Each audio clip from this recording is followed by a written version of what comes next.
সারা পৃথিবীর সব থেকে বড় সন্ত্রাসী, নাম তার হিটলার। কি নাম? হিটলার। কত যে ইহুদিকে, হাজার হাজার ইহুদিকে হত্যা করেছে, হাজার হাজার ইহুদিকে। আমার কাছে এটা জানতে ইচ্ছা করছে আপনার কাছে, হিটলার কোন মাদ্রাসায় পড়া ছাত্র? কোন মাদ্রাসায় পড়তেন? সারা পৃথিবীর 1 নম্বর খুনি, তার নাম হিটলার। সারা পৃথিবীর 2য় নম্বরে খুনি ধরতে পারেন। গুজরাট দাঙ্গাতে যারা নিরীহ মানুষদেরকে হত্যা করেছে, এরা পৃথিবীর 2য় খুনি। পৃথিবীর 2য় খুনি কারা? যারা বামফ্রন্টের সময় তৃণমূল বামফ্রন্ট যুক্ত করে রাজনৈতিক দাবানলের কারণে নন্দীগ্রামে অজস্র মানুষকে যারা মেরে দিল, এরা খুনি। ওরা কোন মাদ্রাসার ছাত্র? আপনাকে এটা জেনে রাখতে হবে। এই যে আপনার মুর্শিদাবাদ কাণ্ডবেল লাগায় ধরা পড়েছে, ওই ছেলেটা কোন মাদ্রাসার ছাত্র? আপনারা জানেন মুম্বাইয়ের তাজ হোটেলে বোম বাস্টিং হলো, কোন মাদ্রাসার ছাত্র করেছিল এটা? আপনারা জানেন কিছুদিন আগে একজন বিহারের মহিলা ওই আপনার বহরমপুরে চিকিৎসা করাতে এসেছিলেন। রাত 2টোর সময় খাগড়াগড় স্টেশনে নেমেছেন, তার মেয়ে ছিল তার সঙ্গে, মেয়েকে চিকিৎসা করাতে নিয়ে এসেছিলেন। মেয়েটা রাতের বেলা ট্রেন থেকে নামার পরে পেচ্ছাপ পায়খানার প্রয়োজন, মাঠের দিকে গেছে। 3 জন যুবক মাতাল মেয়েটাকে পেচ্ছাপ পায়খানা অবস্থাতে ধরে নিয়ে ধর্ষণ করে, তাকে লাগাতার ধর্ষণ করে রেল লাইনের পাশে তাকে মেরে দেওয়া হয়েছে। বহরমপুর কোর্ট থেকে 3 জনকে ফাঁসির ঘোষণা দিয়েছে আজ থেকে 6 মাস আগে। আপনার কাছে জানতে ইচ্ছা করে যে এই 3 জন কোন মাদ্রাসায় পড়া ছাত্র? এরা কোন মাদ্রাসায় পড়তো? সারা পৃথিবীর যত সাম্প্রদায়িক দাঙ্গা, যত সন্ত্রাসী ঘটনা, যত মাওবাদীদের কেলেঙ্কারি, একটা কোন মাদ্রাসায় পড়া ছেলে, একটা কোরআনের শিক্ষায় শিক্ষিত ছেলে জড়িত তোমাকে প্রমাণ করতে হবে। প্রমাণ করা যাবে না। প্রমাণ করা যাবে? যাবে না। আসলে ব্যাপার ওটা নয়। পৃথিবীর সব থেকে বড় এখন টার্গেট চলছে কোরআন। এই কোরআন যেখানে শিক্ষা হয়, এই কোরআন শিক্ষাটাকে, টোটাল ব্যবস্থাটাকে বন্ধ করে দিতে হবে। এটা চক্রান্ত চলছে। আর কেন চলছে আমি সেটাও আপনাদেরকে বলবো, প্রমাণ সহকারে বলবো, তার আগে নয়। আমি এই কোরআনের 7 নম্বর সূরা আরাফ থেকে কথা বলবো ইনশাআল্লাহ। ব্যস্ত হলে বলবেন, ছেড়ে দেব। আরাফ, প্রতিটা সূরার নামকরণের পিছনে একটি ঐতিহাসিক প্রেক্ষাপট আছে, আছে না? যেমন সূরা ফিল, ফিল মানে হাতি। সেই যে আব্রাহা বাদশার একটা কাহিনী আছে, ওইটাকে কেন্দ্র করে সূরার নামকরণ করা হয়েছে। সূরা বাকারা, বনী ইসরাইলের একটি ঘটনাকে কেন্দ্র করে এটাকে নামকরণ করা হয়েছে। ওর নাম কি? বাকারা, গাভী।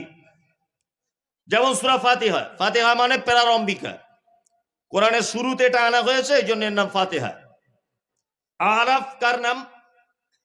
জান্নাত, আমার দিকে ফিরুন, জান্নাত আর জাহান্নাম, এর মাঝখানে একটি জায়গা আছে, তার নাম আরাফ। মোরগের মাথাতে ফুল হয় না মোরগের পায়ে ফুল হয়? কোনটা? মাথায়। এই মোরগের মাথার ফুলকে কি বলা হয় আরবিতে জানেন? উরফুদ্দিক, অর্থাৎ উচ্চ স্থানের ফুল। আরাফ শব্দ হচ্ছে উচ্চ স্থান। আরাফ মানে কি? উচ্চ স্থান। এটা একটা জিনিস জানা হয়ে গেল। জান্নাত জাহান্নাম মাঝখানে একটা জায়গার নাম আরাফ। এই সূরাতে আল্লাহ এই মাঝখানের আরাফবাসীদের ব্যাপারে আলোচনা করেছেন। নাম্বার 2, আর একটা জিনিস আপনাদেরকে আজকে নতুন করে জানিয়ে দিই, সেটা হচ্ছে এই, আচ্ছা এই গল্প করছো কেন? এদিকে ফেরো। পবিত্র আল কোরআন শুরু করার কি বলে শুরু করতে হয় বলুন? কে বলছে বিসমিল্লাহ? হ্যাঁ, ঠিক বলেছে। আউযু বিল্লাহি মিনাশ শাইতানির রাজিম, বিসমিল্লাহির রহমানির রহিম। জি, আচ্ছা চুপ করুন, আস্তে আস্তে আস্তে। আপনি সব বলে ফেললে তাহলে আমার আশাটাই বেকার হয়ে গেল। এবার এদিকে ফিরুন, এদিকে ফিরুন। কোরআন মাজিদের কোন সূরা প্রথম থেকে শুরু করতে গেলে কি বলে শুরু করতে হয়? আউযু বিল্লাহ, বিসমিল্লাহ। আচ্ছা, জানা গেল। নাম্বার 2, কোরআন মাজিদের আমি একটা সূরা মাঝখান থেকে তেলাওয়াত করব। মাঝখান থেকে কি বলে তেলাওয়াত করতে হবে? বিসমিল্লাহ। তার মানে এটা আপনাদের জানা নেই, আমি জানিয়ে দিচ্ছি, খুব ভালো করে জেনে যান। এক, কোন সূরার, মায়েরাও শুনবেন, কোন সূরার প্রথম থেকে শুরু করলে আউযুবিল্লাহ বিসমিল্লাহ দুটোই, আর কোন সূরার মাঝখান থেকে শুরু করলে শুধু আউযুবিল্লাহ। মাথায় থাকবে। কোন সূরার প্রথমে কেন বিসমিল্লাহতে বা হারফে জার, এখানে তার আগে একটি শব্দ উজ্জ আছে, শায়েখরা জানেন, আবদাউ আশরাউ, একটি শব্দ উজ্জ আছে, মানে কোন জিনিস প্রথম থেকে শুরু করার জন্যে বিসমিল্লাহ দিয়ে শুরু করতে হয়। কি বললাম বুঝলেন? আর মাঝখান থেকে হলে আউযুবিল্লাহ বিসমিল্লাহ কি চলবে না, শুধু আউযুবিল্লাহ। এবার একটা মজার বক্তব্য আপনাদেরকে শোনাই, ভালো করে শুনুন। আচ্ছা, আল্লাহ তাআলা পবিত্র আল কোরআনে বলছেন, কি বলছেন? ফাইজা করাতাল কোরআন ফাস্তাইজ বিল্লাহি মিনাশ শাইতানির রাজিম। তোমরা যখন কোরআন তেলাওয়াত করবে তখন শয়তানের কুমন্ত্রণা থেকে আল্লাহর নিকটে পানাহ চাও। এটা আল্লাহ কোরআনে বলছেন। কোথায়? কোরআনে। আচ্ছা, এবার আপনাদের একটা কথা বলি, কোরআন তেলাওয়াত করা এটা একটি ইবাদত কি ইবাদত নয়? ইবাদত, ইবাদত। আচ্ছা, এবার বলুন, পৃথিবীতে যত ইবাদত আছে সব থেকে দামি ইবাদতের নাম কি? সালাত, তাই না? তারপরে ধরে নেন সিয়াম, তারপর ধরে নেন যাকাত, তারপর আপনি ধরে নেন হজ, তারপর পিতামাতার সঙ্গে সদ্ব্যবহার, তারপর আরো অন্যান্য অনেক কিছু, তাই তো? তাহলে সব থেকে দামি ইবাদতের নাম সালাত বা নামাজ। আচ্ছা, আমরা নামাজ শুরু করি কি দিয়ে? আল্লাহু আকবার শুরু করি তো। আল্লাহ নামাজের ব্যাপারে কোথাও বলেছে তোমরা যখন নামাজ পড়বে শয়তানের কাছ থেকে একটু আশ্রয় চাও? আছে কেউ কেউ নামাজ এরকম করে শুরু করে, আউযু বিল্লাহি মিনাশ শাইতানির রাজিম, আল্লাহু আকবার? কেউ বলে না। দান একটি ইবাদত, ইবাদত নয়? সাদাকা একটি ইবাদত। কেউ এখানে আজকে দান করার সময় বলেছে আউযু বিল্লাহি মিনাশ শাইতানির রাজিম, হুজুর আমার বাপের নামে 5000? কেউ বলে না। ওযু করতে গেলে কি বলে? বিসমিল্লাহ, তাই তো? আউযু বিল্লাহ বলা লাগে। পৃথিবীর কোন আমল আছে যে আমল করার আগে শয়তানের কাছ থেকে পানা চাইতে হবে আল্লাহর নিকটে? এই পদ্ধতি হাদিস কোরআন দ্বারা একটা আমলের ব্যাপারে আপনি প্রমাণ করতে পারবেন না। অনলি ওয়ান, কোরআনের জন্য আল্লাহ সুবহানাহু ওয়া তাআলা বলেছেন তোমরা যখন তেলাওয়াত করবে তখন তোমরা শয়তানের কাছ থেকে পরিত্রাণ চেয়ে নাও আল্লাহর কাছে। কি বলছি বুঝতে পারছেন? এটা কেন জানতে ইচ্ছা করে? তাহলে বলবো, বলি কেন আউযুবিল্লাহ পড়তে হয়। এই দেখুন, আল্লাহ তাআলা আদম আলাইহিস সালামকে তৈরি করলেন। আমি কেটে কুটে দিয়ে ঘটনা বলছি। জান্নাতের ভিতরে রাখলেন। এখন জান্নাতে রাখার পর আল্লাহ তাআলা তো অন্তরের কথা বুঝেন, জান্নাতের ভিতরে আছে আদম, কিন্তু ওর ভালো লাগছে না, উসপিস উসপিস করছে। আল্লাহ বুঝতে পেরেছেন একটা বউ দরকার, এই বউ ছাড়া আদম ঠিক থাকবে না, তাই না? আপনার আমার কি হয়? আজকে জলসা শুনে বাড়ি যাবেন, আপনার বোন আছে, আপনার বেটা আছে, বেটি আছে, মা আছে, বাপ আছে, সবাই আছে, আপনার বুড়িটা বাড়ি নাই। কি মনে হবে? সারা বাড়িটা যেন ফাঁকা মনে হবে, কি হবে না? হ্যাঁ। তা আদম আলাইহিস সালাম জান্নাতে উসপিস উসপিস করছেন, আল্লাহ বুঝতে পেরেছেন একটা বউ দরকার। ওর হাড্ডি থেকে তৈরি করলেন কাকে? হাওয়া আলাইহিস সালামকে। দুজনকে তৈরি করলেন। তৈরি করার পর তার আগে আদম কে সেজদা করার ব্যাপারে শয়তান তো ইবলিস হয়ে গেল, আবা ওয়াস্তাকবারা ওয়া কানা মিনাল কাফিরিন, কোরআন শব্দ এসেছে। আদমকে সেজদা ফেরেশতারা করেছিল, করেনি কে? মিস্টার ইবলিস, এ সেজদা করেনি। আল্লাহ তাআলা জান্নাতে আদমকে হাওয়াকে রাখলেন, সঙ্গে ইবলিসকেও রাখলেন।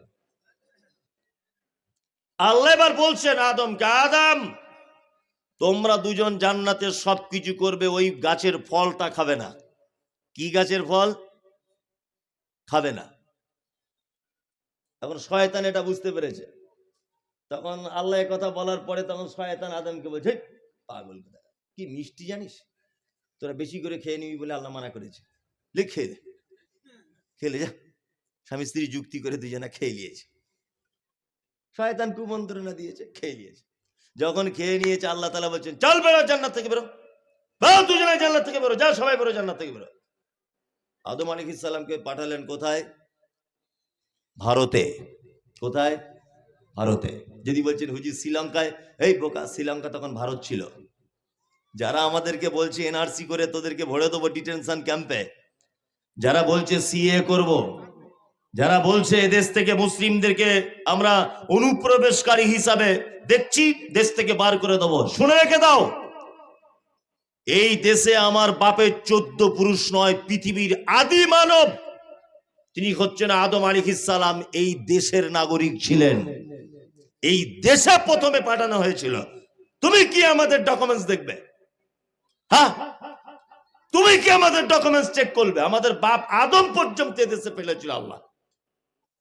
হাওয়াকে ফেলেছিলেন কোথায়? জিদ্দাতে। কোথায়? জিদ্দা। এবার দুইজন দুই মাথা থেকে ভুল করেছে, তো দোয়া করছে। কি দোয়া করেছিলেন?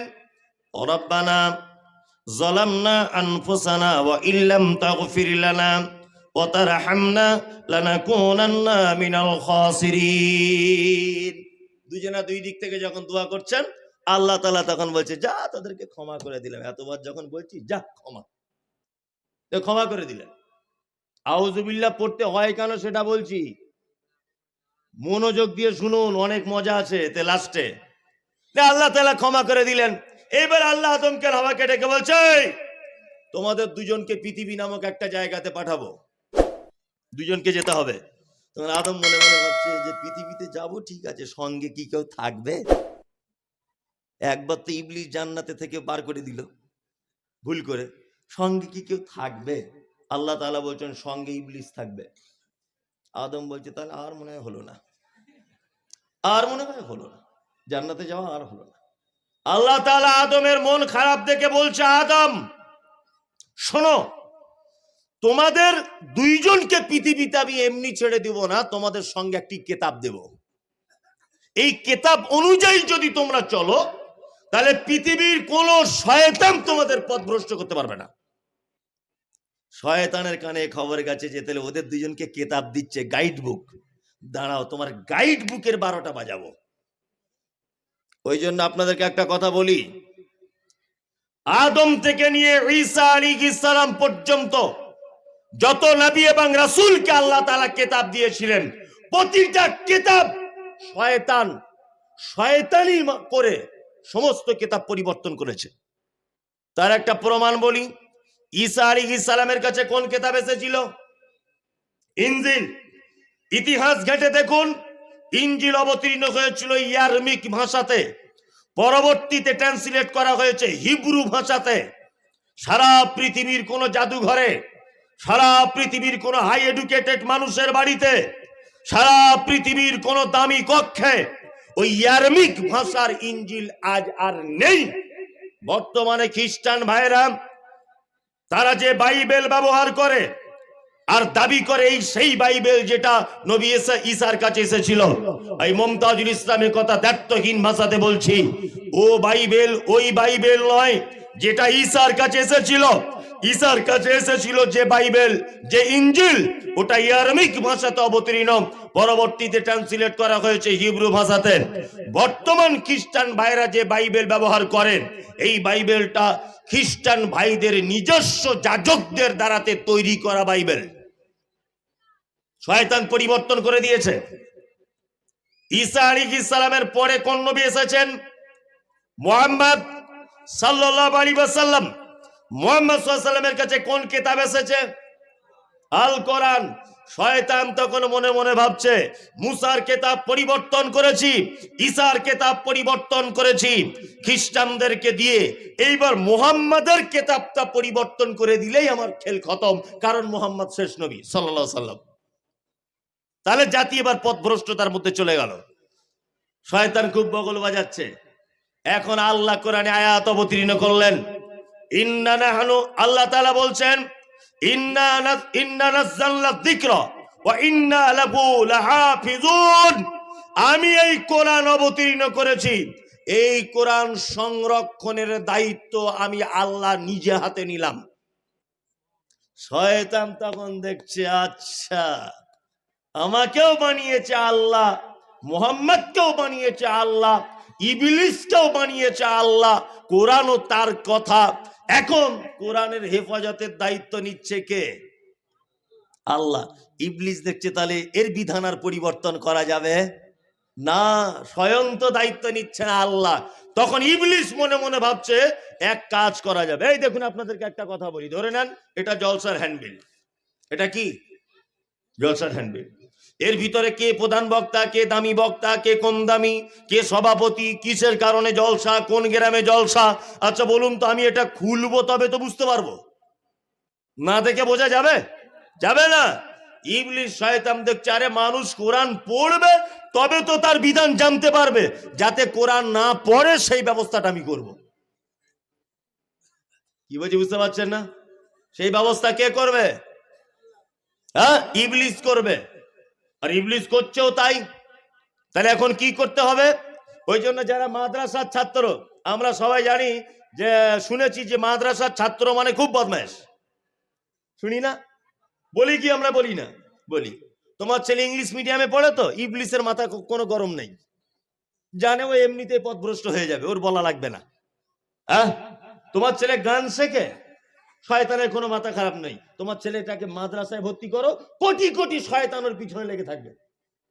কোরআন পড়া ওকে শিখতে দেওয়া যাবে না, যে কোনো ভাবে হোক কোরআন পড়া থেকে ওকে দূরে সরিয়ে আনতে হবেই। ওকে দিয়ে না পারলে এবার ইবলিস দেখছে আমার দ্বারা যদি অসম্ভব হয় তাহলে অমিত শাহর মতো লোককে একটু ফিট করি।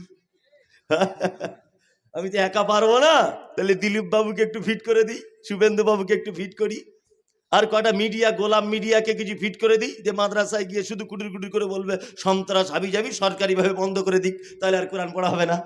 কি বলছি বুঝতে পারছেন না? শুনুন, কোরআনের দায়িত্ব নিয়েছে কে? কে? আল্লাহ। এটা কথা শুনে রেখে দেন, কোরআন দায়িত্ব নিয়েছে আল্লাহ। এই কোরআনকে পৃষ্ঠারের আকারে, বই আকারে দায়িত্ব নিয়েছেন আল্লাহ, এ কথা নয়। কোরআন আল্লাহ সংরক্ষণ করবেন কিভাবে তার জ্বলন্ত প্রমাণ সারা পৃথিবীর কোন ধর্মগ্রন্থর একটা হাফেজ খুঁজে পাওয়া যায় না। আজকে যদি ভারতবর্ষের সরকার বা সারা পৃথিবী যদি একতাবদ্ধ ভাবে কোরআনকে যদি আগুন দিয়ে, পেট্রোল দিয়ে যদি জ্বালিয়ে দেয়, এই মমতাজুল ইসলামের কথা বলছি, ছাপতে যতক্ষণ টাইম লাগবে ততক্ষণ সময় দিলেই হবে, অজস্র কোরআন আমরা ছেপে দিতে পারবো ইনশাআল্লাহ। পারবো কি পারবো না? আরে মুর্শিদাবাদী হাজার হাজার হাফেজ। আল্লাহ বলছে কোরআন তোরা পুড়িয়ে দিলে কি হবে, আমি সংরক্ষণ করেছি হাফেজদের মস্তিষ্কে, ব্রেনে, হাফেজদের ব্রেনে কোরআন সংরক্ষণ করেছি। কি বলছি বুঝতে পারছেন? পৃথিবীর সব থেকে শয়তান বেশি রেগে যায় যে ছেলে মাদ্রাসায় কোরআন শিক্ষার জন্য যায় তাকে দেখলে। কি বলছি বুঝতে পারছেন? তার একটা জ্বলন্ত প্রমাণ আপনাদের সামনে তুলে ধরছি, 1 মিনিট, তাহলে আপনার বুঝতে সুবিধা হবে। আমাদের মাদ্রাসায় একটা ছেলে নতুন করে ভর্তি হয়েছে, নতুন, যেদিন থেকে ভর্তি হয়েছে ওই দিন থেকে বলছে কি হয়েছে রে, আপনার লালগোলার এখানেই বাড়ি, আমি নাম বলবো না, তাহলে ওর মা হয়তো এখানে আছে, কষ্ট পাবে। এইখানেই বাড়ি, আশেপাশে লালগোলা, এই পন্ডিতির পন্ডিত এইদিকে। আমি যে আরে বাবু তোর কি হয়েছে? বলছি হুজুর আমার পেটে লাগছে খুব। তা আমি আমার মাদ্রাসা শিক্ষকদের বললাম একটু গাড়ি করে ওকে ডাক্তার দেখিয়ে দিত। 1 সপ্তাহ যাবত ডাক্তার দেখাচ্ছে, ওর 1 সপ্তাহ এরকম করে আছে, এরকম করেই যাচ্ছে। মনে মনে ভাবছি তা আমিও তো মাদ্রাসায় পড়ার ছেলে, আমিও তো চিজ কম নয়, তোকে আমি সহজে ছাড়ি, চল তোকে হসপিটালে ভর্তি করবো। আমার ড্রাইভার এখানে আছে, জিজ্ঞেস করুন, আমার নিজের গাড়িতে করে ওকে আমি কোলে করে তুলে হসপিটালে ভর্তি করেছি বারাসাতে। শয়তান কতদূর কোরআন শিক্ষার ব্যাপারে মানে মাথা গরম হয়ে থাকে সেটা আপনাকে দেখাচ্ছি। হসপিটালে ভর্তি করেছি, আর আল্লাহর ফয়সালা তো চূড়ান্ত। আর ওকে যে ট্রিটমেন্ট করছে ওই মেয়েটা মুসলিম, ওর বাড়ি বহরমপুরে, ওর নেম প্লেটে লেখা আছে। এখন ওই বাচ্চাটা যখন ডাক্তার জিজ্ঞেস করছে, বারবার ডাক্তার, মহিলা ডাক্তার জিজ্ঞেস করছে বাবু তোর কি হয়েছে, দুজনের ভাষা সেম, তখন ডাক্তার বলছে আমার বাড়ি বহরমপুরে আর তোর বাড়ি লালগোলায়, একই জায়গার লোক আমরা। সত্যিটা বল বাবা, কি হয়েছে তোর? ওই ইয়ং মেয়ে, ডাক্তারটা খুব ইয়ং আর কি, মানে বিয়ে শাদী হয়নি দেখে মনে যাচ্ছে, অল্প বয়সের মেয়ে, যাই হোক। তা ওকে মোটামুটি 4 ঘন্টা যাবত সিলাইন দিচ্ছে, ইঞ্জেকশন দিচ্ছে, যন্ত্রণা সারে না। আমি মনে মনে ভাবছি, ছোটতে পড়েছি রাজার মনের অসুখ, এ কি তাই হলো? হ্যাঁ, আমি ওই মেয়েটাকে একটু সাইডে ডেকে নিয়ে বলছি, বোন তুমি যদি কিছু না মনে করো। তখন এই মেয়েটা বলছে, হুজুর আপনি আমাকে বোন বলছেন, আমি লজ্জায় কিছু বলতে পারছি না, আমার মা একদিনও আপনার বক্তব্য না শুনে ঘুমায় না, আপনাকে আমি চিনি। আরে মমতাজুল ইসলাম তো আছে, ইয়েস মমতাজুল ইসলাম, চিনি আপনাকে, ভালো করেছ। আমি ওকে সাইডে ডেকে বলছি, তোমাদের এখানে কি পুরাতন অপারেশনের কোনো যন্ত্রপাতি আছে? তো বলছি হুজুর আছে। বলছি অপারেশনের যাবতীয় যন্ত্রপাতি তুমি পাত্রে করে আনো, তারপরে দেখছি ওর রোগ কি হয়েছে। আমি ধরছি, ওই মেয়েটা সব যন্ত্রপাতি এনে, এই বড় বড় ছুরি কাঁচি সেলাই করা মেশিন, বুঝলেন না, সব এনে একটা বাস্কুনো করে, আল্লাহর কসম বলছি, ঘটনা হাসানোর জন্য বলছি না, মিথ্যা নয় সত্য, নিয়ে ওর সামনে রেখেছে। ও তখন বলছে, হুজুর এগুলি দিয়ে কি করবে? ছেলেটা আমাকে বলছে, আচ্ছা ওপেন সার্জারি, তোর বুক কেটে দেখা হবে ভিতরে আছে কি, তোর বুক কেটে এখনই দেখা, পুরো চিড়ে দেওয়া হবে, মাঝখান থেকে পুরো চেরাই কল, এখনই পরীক্ষা হবে। তখন বলছে, হুজুর একটা কথা বলবো। বলছি কি? বলছে আমার পেটে কিছু হয়নি, আমার মায়ের লেগে মন কেমন করছে, আমার মায়ের লেগে খুব টেনশন করছি। তোর কি বাড়ি বউ আছে রে, টেনশন করছিস?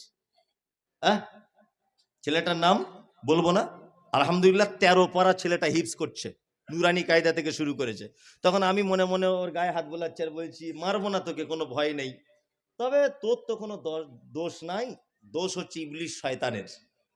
ও তোকে কোরআন পড়ানোর হাফেজ থেকে দূরে সরে আনার জন্যে তোর পিছনে লেগে লেগে আজকে সিলাইন পর্যন্ত পৌঁছে গেছে, কিন্তু আমিও তার উপরের বদমাইশ তোকে ছাড়বো না, তোকে হাফেজ করতেই হবে যেমন হোক করে। এখন 13 পড়া চলছে আলহামদুলিল্লাহ। তার মানে আপনাকে আমি এটা বোঝাতে চাইছি, সেটা হচ্ছে এই, শয়তান কোরআন পড়া যদি কেউ দূরে থাকে, এ যে কত আনন্দ পায়, কারণ কোরআন পড়বে তবে তো দিনের ব্যাপারে জানতে পারবে, আল্লাহর বিধান। তোর পড়া থেকে দূরে সরিয়ে রাখবো। শয়তান জয়লাভ করেছে কি করেনি? এই কথা বলুন, করেছে। আনন্দবাজার পত্রিকা পড়েন, দ্য টেলিগ্রাফ পড়েন, আপনি ম্যাগাজিন পড়েন, আপনি দৈনিক কোন পত্রিকার সঙ্গে যুক্ত, কিন্তু হতভাগা মুসলিম, তুমি 365 দিনে একবারও কোরআন খোলার টাইম পাও না, তোমার বউও পায় না। কোরআন খোলার টাইম এসেছে আর কয়েকদিন পর সবে বরাতে রাত্রিতে পড়বে, আর কয়েকদিন পরে আসছে, তাই না? কোরআন তুমি পড়তে জানো না। আউযুবিল্লাহ, তাহলে কেন পড়তে হয় বলে দিলাম। বিসমিল্লাহটা বলবো না, অন্য কোথাও এলে বলবো, মনে করে দেবেন। এবার আমি সূরাটা শুরু করছি। আল্লাহ তাআলা বলছেন, আলিফ লাম মিম সাদ। কোরআন মাজিদে 29টা সূরার ভিতরে এরকম 29টা সূরার ভিতরে এইরকম শব্দগুলো আসে। আলিফ লাম মিম, তাহা, ইয়াসিন, কফ, নুন, আলিফ লাম রা, কাফ হা আইন সাদ, আলিফ লাম মিম সাদ, এরকম আছে, দেখেছেন? এইগুলোকে আরবিতে বলা হয় হরুফে মুকাত্তিআত, বাংলাতে বলা হয় বিচ্ছিন্ন অক্ষরমালা। এই ব্যাপারে আমি কিছু জানি না, আল্লাহ নবী সাল্লাল্লাহু আলাইহি ওয়াসাল্লাম কিছু বলেননি, সাহাবায়ে কেরামগণ কিছু জিজ্ঞাসা করেননি, এই জন্য আমিও জিজ্ঞাসা করছি না আপনাদেরকে, আমিও বলতে চাইছি না। আমি কে বলতে পারলে এতটুকু বলবো, আল্লাহু আলাম, আল্লাহ ভালো জানে।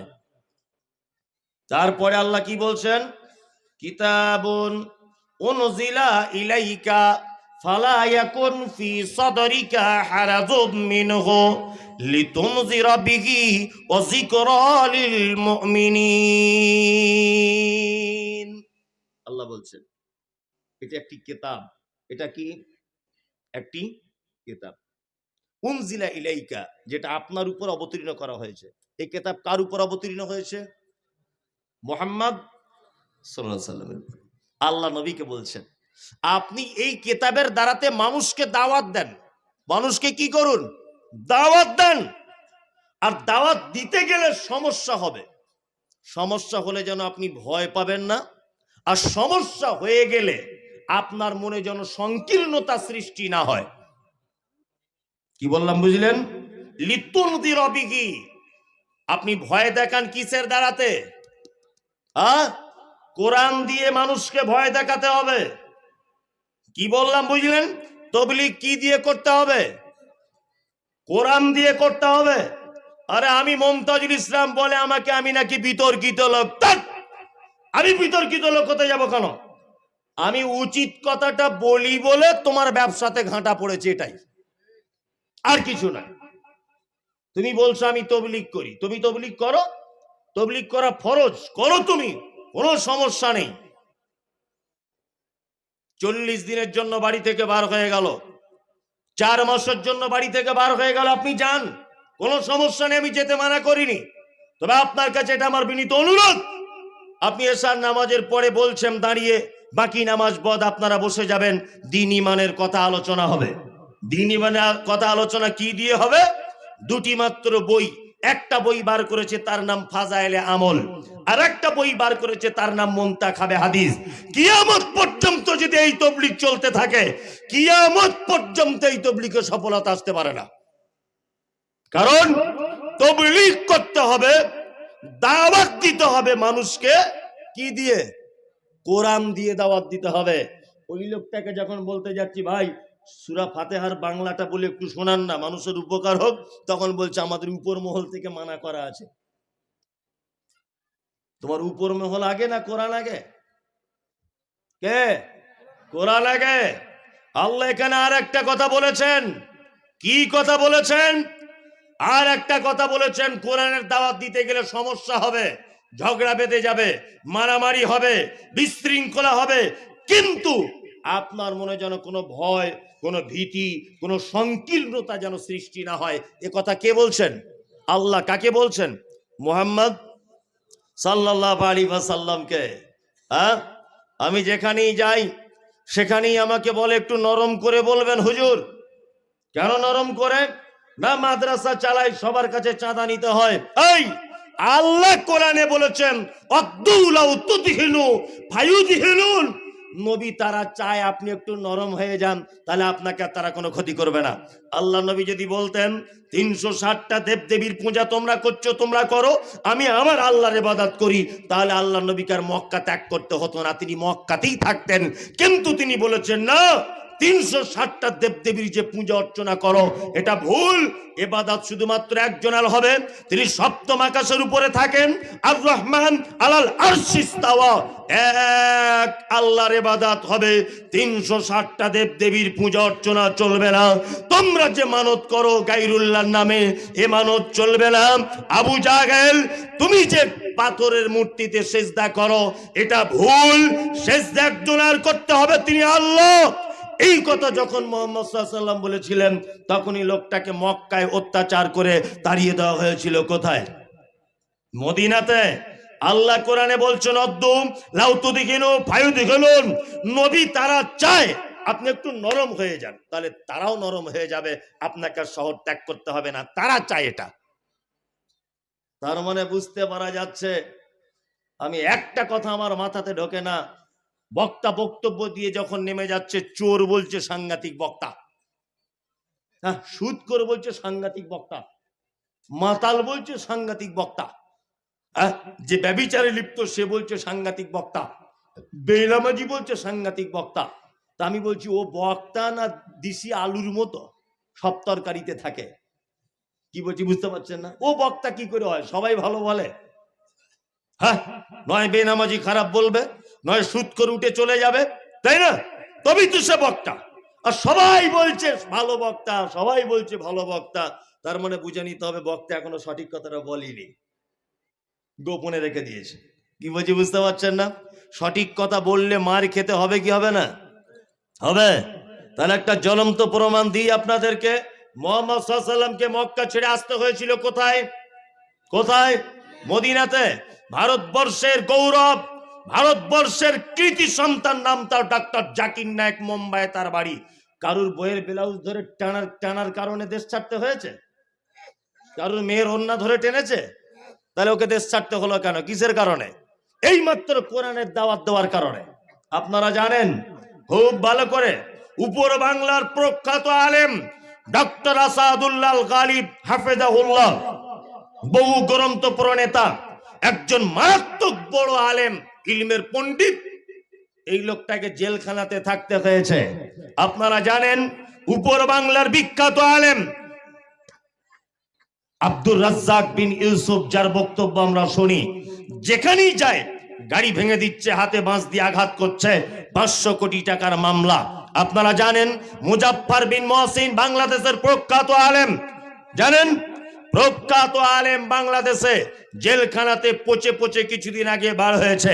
আপনারা জানেন বাংলাদেশের অজস্র আলেমদেরকে আয়না ঘরে ঢুকিয়ে জেলখানাতে বন্দী করে হত্যা করা হয়েছে। এগুলি আপনারা দেখতে পাচ্ছেন তো। আপনারা বাংলাদেশের সব থেকে বড় ভণ্ড নাম তার তাহিরি, তাহিরিকে দেখেছেন কোনোদিন জেলে থাকতে? এনায়েতুল্লাহ আব্বাসীকে দেখেছেন? বাংলাদেশের একটা পীর সাহেবকে দেখেছেন জেলখানাতে? কোন দেশের পীর সাহেবরা জেলখানাতে বন্দী হয়ে নেই। কারণ হচ্ছে এই, তারা দিনের সঠিক কথা মানুষের সামনে বলতে পারে না। সঠিক কথা দিনের মানুষের সামনে বলতে পারে সহি আকীদার আলেমরা, সালাফি মানহাজের আলেমরা। এছাড়া আর কোন আলেম দিনের গোপন সঠিক তথ্যটা মানুষের কাছে পৌঁছায়, এটা আমার জানা নেই। এটা আমার জানা নেই।